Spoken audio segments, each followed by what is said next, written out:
Hello दोस्तों, मेरा नाम है जयप्रकाश और आप सुन रहे हैं रीडर्स जर्नी। आज हम जिस जातक कथा के बारे में सुनेंगे उसका नाम है थुसा जातक। बोधिसत्व एक समय एक शिक्षक थे जो पूरे देश में प्रसिद्ध थे। जब उनके एक छात्र, एक राजकुमार, ने अपनी पढ़ाई में महारत हासिल कर ली और घर लौटने वाला था, तो बोधिसत्व ने अनुमान लगाया कि भविष्य में किसी दिन जब वो राजा होगा तो उसका बेटा उसे नुकसान पहुंचाएगा। अपने शिष्य की रक्षा के लिए बोधिसत्व ने 4 छंद लिखे और उनसे कहा कि जब उनका बेटा 16 साल का हो जाए तो उन्हें उनका पाठ करना चाहिए।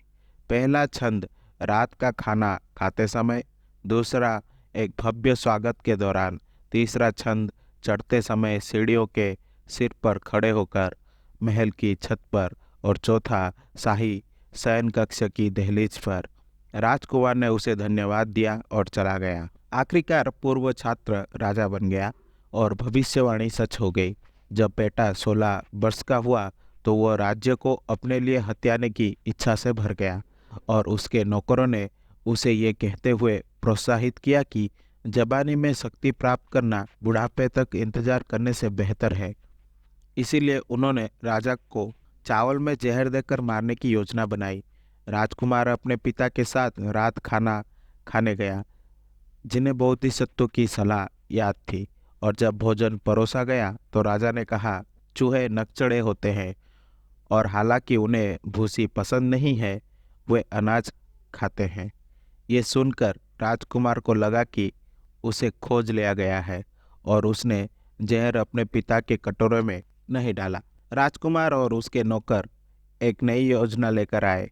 अगले महान स्वागत के दौरान राजकुमार अपने पिता पर तलवार से वार करेगा।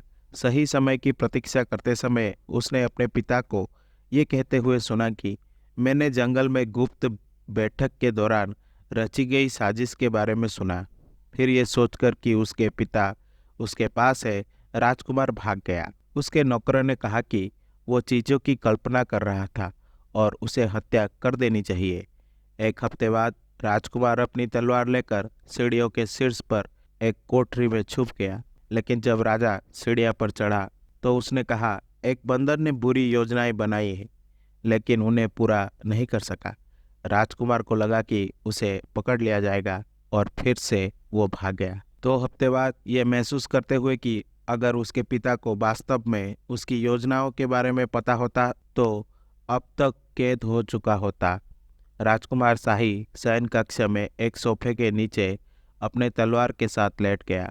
जब राजा अपने कमरे में दाखिल हुआ तो उसने दहलीज पर खड़े होकर कहा, मुझे पता है कि कोई यहाँ सरसों की खेत में एक आंख वाली बकरी की तरह रेंग रहा है। इस डर से कि उसके पिता उसे मार डालने वाले थे, राजकुमार ने खुद को दिखाया और माफी मांगी।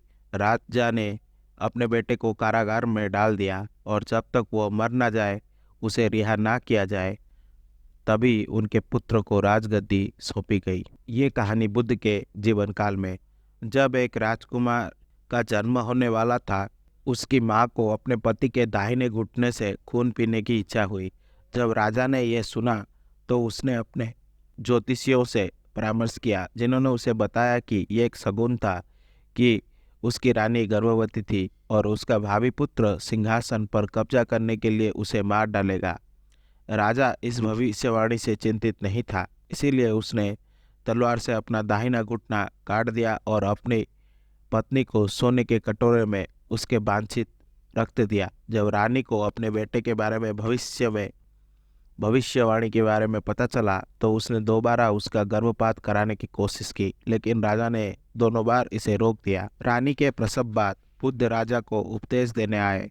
इस समय कोई युवा राजकुमार को राजा के पास लाया और उसने उसे अपनी गोद में इतने प्यार से खेला कि उसने उपदेश पर ध्यान नहीं दिया।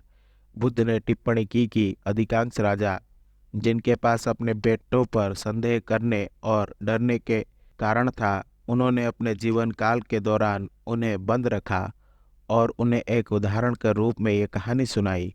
बुद्ध ने आगे कहा कि राजाओं को अपने पुत्र के प्रति भय अक्सर उचित होता है, लेकिन राजा फिर भी इसके बारे में चिंतित नहीं थे। बुद्ध ने अपने जन्म के अलावा किसी अन्य पूर्व जन्म की पहचान नहीं की है। आशा करता हूँ कि आपको ये जातक कथा अच्छी लगी होगी। अगर आपको मेरी वीडियो पसंद आई तो इसे लाइक करें और शेयर करें और ऐसे वीडियोस देखने के लिए मेरे चैनल को सब्सक्राइब करें।